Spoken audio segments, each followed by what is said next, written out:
Jika kita benar-benar menginginkan sesuatu, maka alam semesta akan bahu-membahu membantu kita mewujudkannya. Itu adalah salah satu kutipan dari buku yang akan kita review pada malam hari ini.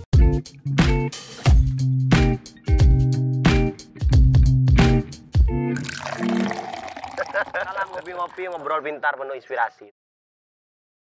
Yaitu buku The Alchemist yang ditulis oleh Paulo Coelho.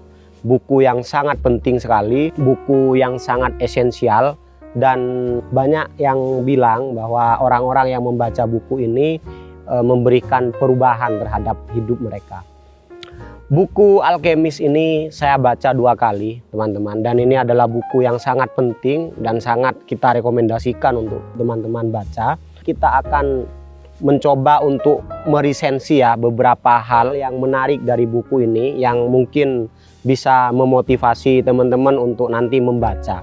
Karena sebagaimanapun kita mereview buku ini, itu tidak akan ada bandingannya ketika teman-teman membaca langsung buku Alchemist ini. Buku ini berkisah tentang seorang anak gembala yang dimana kesehariannya seperti halnya tetangganya atau bahkan keluarga-keluarga yang lain, dia menggembalakan kambing, dan di sela-sela dia menggembalakan kambing sambil lalu kambingnya mencari rumput, anak muda ini yang bernama Santiago, dia punya tempat favorit yaitu pohon yang sangat rindang yang dekat dengan kuil. Dia sering tidur-tiduran di sana hingga akhirnya waktu sore tiba dia membawa kambingnya dalam keadaan kenyang. Itu dia lakukan setiap hari secara terus-menerus. Tiap hari dia akrab dengan pohon rindang yang dia jadikan tempat untuk menunggu kambingnya sedang digembala di dekat kuil.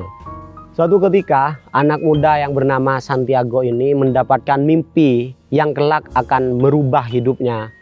Dia punya semangat dan dia penasaran terhadap apa maksud dari mimpi yang beberapa kali terjadi kepada dirinya. Karena dia merasa sering terganggu oleh pemikiran itu, Santiago menemui seorang penafsir mimpi di kota tersebut, dan penafsir mimpi ini benar-benar memberikan Santiago suntikan semangat yang luar biasa. Yaitu penafsir mimpi ini mengatakan bahwa Santiago suatu saat akan mendapatkan harta karun di Mesir, yang harta karun itu tidak akan pernah habis meskipun dia makan bahkan sampai 7 turunan.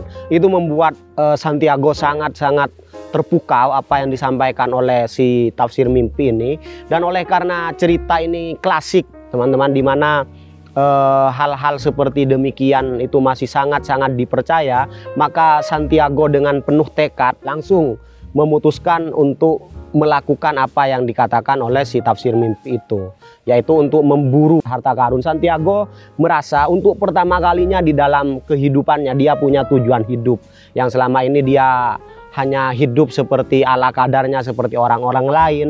Sekarang dia sudah punya tujuan hidup dan Santiago greget untuk mendapatkan tujuan hidup seperti yang disampaikan oleh si penafsir mimpi ini. Santiago berimajinasi betapa akan membahagiakan, betapa akan membanggakan kalau dia benar-benar bisa mendapatkan harta karun yang ada di Mesir, di kaki-kaki piramida seperti yang ditafsirkan oleh si penafsir mimpi itu.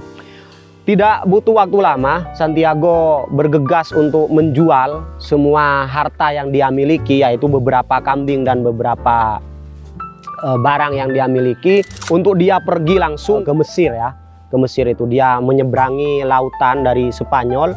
Nah, waktu dia sampai pada tanah Arab, dia bertemu dengan seorang yang sangat bijak di perjalanan di pasar. Seorang yang nada bicaranya sangat persuasif, dan memang dari cara dia menyampaikan, Santiago tahu bahwa ini bukan orang sembarangan. Santiago berbicara di sana dan nama orang itu adalah Melkisedek. Melkisedek orang tua yang sangat bijak. Dia banyak berkisah tentang legenda-legenda dan lain sebagainya. Melkisedek memberikan banyak sekali pandangan kepada Santiago, dan karena Santiago adalah anak yang masih polos, Santiago sangat-sangat percaya kepada orang bijak ini. Di dalam perjalanan, di dalam obrolan dengan Melkisedek, Santiago banyak mendiskusikan tentang mimpinya, tentang keinginannya untuk mendapatkan harta karun, dan orang tua itu sangat mendukung apa yang Santiago sedang lakukan. Orang tua itu bilang bahwa sekali kamu punya tujuan hidup, maka jangan pernah menyerah akan tujuan itu. Seiring berjalannya waktu, obrolan yang penuh kebijaksanaan itu berlalu. Tiba-tiba si orang tua mewarisi Santiago oleh karena kebaikan Santiago dan kepolosannya 2 batu, teman-teman. Katanya batu ini untuk Santiago jadikan pegangan, dan batu ini akan membantu dia memberikan kepekaan terhadap pertanda-pertanda alam.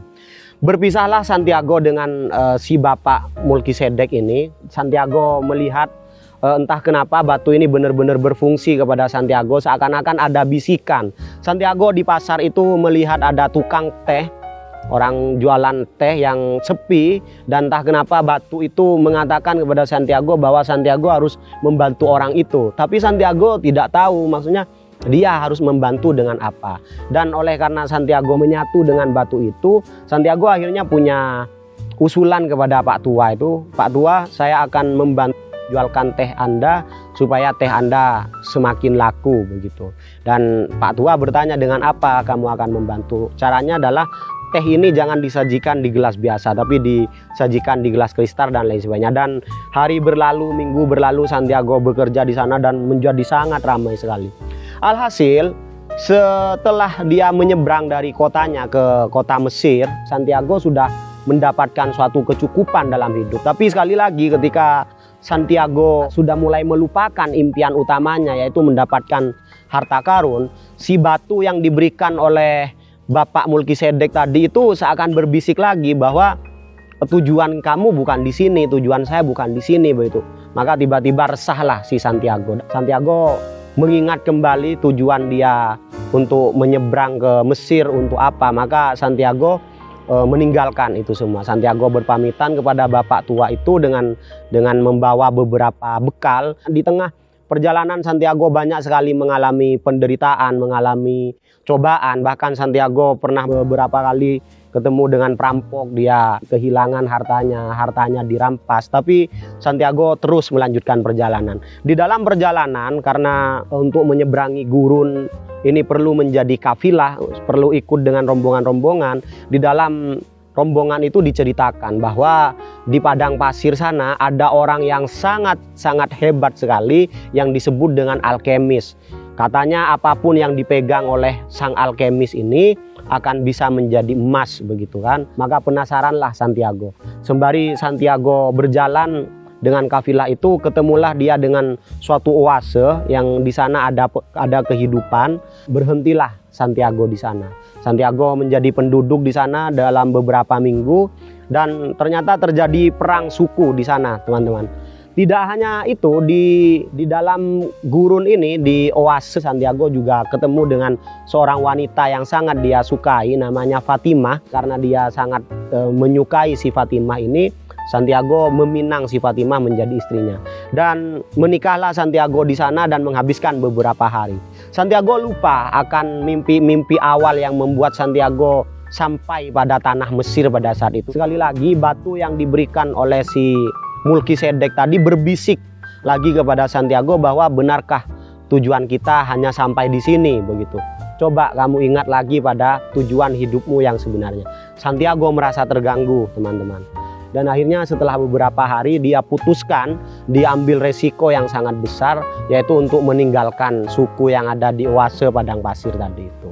Dia memutuskan untuk melanjutkan pencariannya untuk mendapatkan harta karun di piramida. Bertemulah Santiago dengan tokoh yang digadang-gadang begitu hebat, yaitu sang alkemis. Para suku mengantarkan Santiago kepada alkemis sebelum dia melanjutkan perjalanannya kepada pencarian harta karun di piramida. Begitu puas Santiago bisa ketemu dengan tokoh sakral ini, Santiago banyak berguru kepada sang alkemis. Dia tinggal beberapa minggu di sana untuk punya bekal nanti ketika dia melanjutkan ke piramida. Banyak hal berharga, seperti salah satu hal yang awal-awal ditanyakan Santiago, bagaimana membuat emas. Kata Santiago, bagaimana hanya dengan menyentuh sesuatu Anda bisa menjadikan sesuatu itu emas begitu. Alkemis seperti halnya orang bijak lainnya adalah orang yang tidak banyak bicara. Dia seorang yang selalu memberikan tanda-tanda kebijaksanaan. Dia selalu mendatangkan ketakjuban-ketakjuban setiap hari, seperti bagaimana dia bekerja sama dengan alam semesta.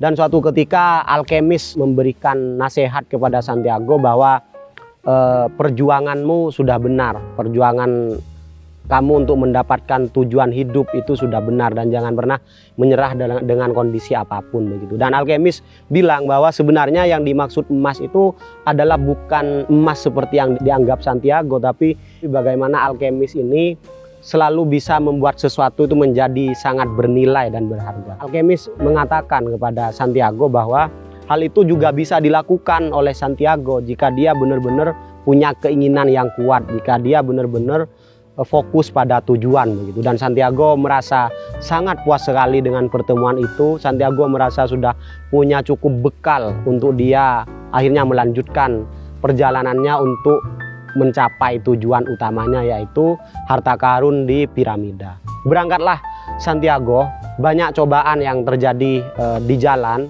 sampai akhirnya Santiago sampai pada piramida tersebut. Ilmu-ilmu yang dia dapatkan mulai dari si penafsir mimpi, dari Bapak bijak Malkisedek, dan terutama kebijaksanaan dari alkemis, dia sudah kombinasikan di sana. Dia sangat yakin sekali di sana ketika sampai pada piramida dia akan mendapatkan harta karun. Dia sudah punya cukup pengalaman, cukup pengetahuan, dan punya kebijaksanaan.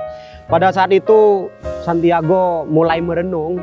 Dia memastikan dia bekerja sama dengan alam, dia bersemedi di mana kira-kira dia bisa mendapatkan harta karun yang menjadi tujuan hidupnya. Sampailah Santiago setelah mencari di beberapa tempat, pada satu tempat yang sakral, yang Santiago sangat yakin bahwa harta karun yang tidak akan pernah habis sampai 7 turunan itu ada di sana. Dan mulailah Santiago menggali dengan keterbatasannya, dengan tangannya. Bajunya pun dijadikan alat untuk membantu untuk dia menggali dan menggali. Santiago tidak mendapatkan apa-apa dalam satu hari. Dia melanjutkan lagi di hari selanjutnya, dan Santiago juga tidak mendapatkan apa-apa juga dalam beberapa hari. Hingga beberapa orang yang lewat di sana merasa aneh dengan Santiago. Ada apa, kok ada orang gali-galian nggak jelas di sini? Dan beberapa orang membicarakan Santiago. Santiago tetap mencari karena Santiago adalah seorang yang sangat punya keteguhan tekad ya. Dia tidak pernah menyerah, dia selalu yakin. Berhari-hari tidak mendapatkan apa-apa, tidak merontokkan keyakinan Santiago sedikit pun. Hingga suatu ketika ada gerombolan orang-orang Mesir di piramida itu yang sangat jahat, yang dia menyiksa Santiago pada saat itu. Dia mengusir Santiago, dia menyiksa Santiago, dia menelanjangi Santiago dan menganggap Santiago gila begitu. Oleh karena Santiago tetap bertekad pada tujuan hidupnya, pada semua kebijaksanaannya, Santiago tetap kekeh teman-teman. Dia tetap tidak mau pergi sampai dia mendapatkan harta karun. Si penjahat yang sudah menyiksa Santiago tadi itu bertanya, "Hei orang gila, kamu sebenarnya kesini tuh ngapain? Kamu gali-gali ini ngapain, kok gak ada kerjaan?" Terus sama Santiago dibilang bahwa saya kesini mencari harta karun. Saya dulu pernah bermimpi bahwa di sini ada harta karun, dan kata penafsir mimpi, saya akan mendapatkan harta karun yang tidak akan pernah habis sampai 7 turunan. Dan tertawalah terbahak-bahak si rombongan tadi yang menyiksa Santiago. Benar-benar yakin bahwa Santiago sudah bukan hanya orang gila, tapi orang yang sudah ditipu oleh mimpi dan penafsir mimpi. Dia mengambil tangan Santiago lagi dan mengatakan dengan keras-keras, "Hei anak muda," sambil dia tertawa-tertawa, "saya itu dulu berkali-kali mimpi seperti itu. Kita dulu berkali-kali mimpi seperti itu, dan kita bawa ke penafsir mimpi, katanya kita akan mendapatkan harta karun yang ada di Andalusia sana, yang ada di Spanyol sana, di bawah pohon yang ada kuil di daerah sana." Dan dia meninggalkan Santiago dengan terbahak-bahak begitu. Udah tinggalkan aja ini orang gila ini gitu.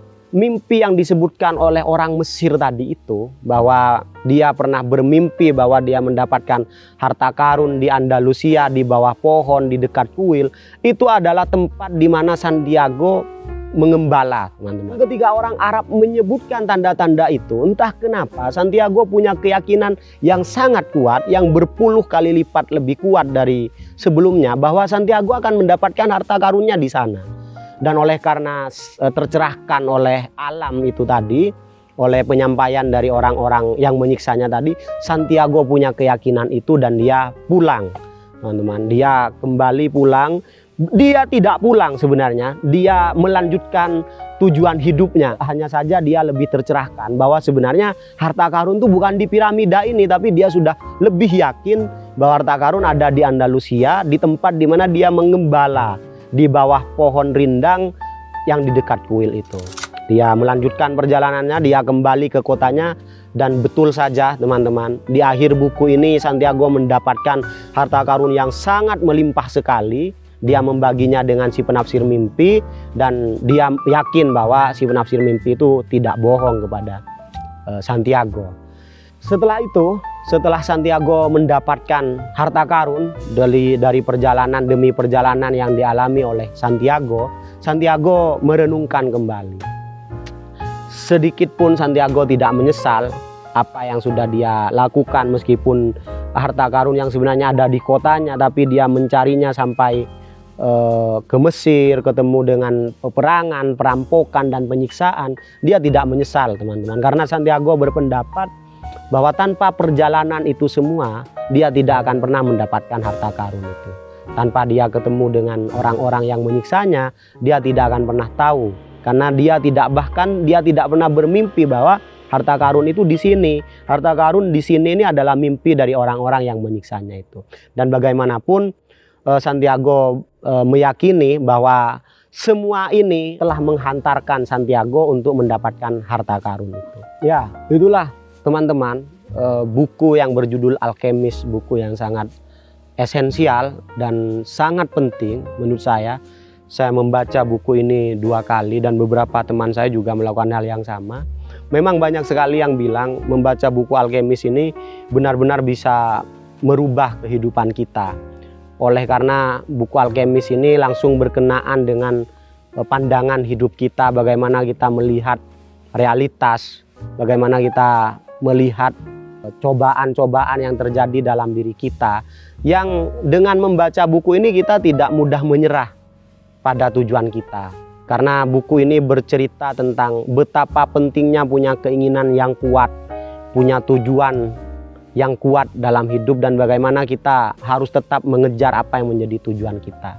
Di sini juga kita diberikan optimisme yang sangat bagus oleh penulis Paulo Coelho ini, dengan kebijakannya, dengan penulisan bahasa yang sangat bagus di sini, bahwa kalau kita benar-benar punya keinginan yang kuat, maka sekitar kita, teman-teman kita akan bahu-membahu untuk membantu kita mewujudkan impian kita ini. Mungkin itu saja review buku Paulo Coelho dari kita. Semoga teman-teman bisa mengambil hikmah dari review kita kali ini, dan lebih daripada itu, semoga teman-teman nanti bisa membaca buku ini secara langsung dan merasakan manfaat dari buku yang kita review tadi. Salam ngopi-ngopi.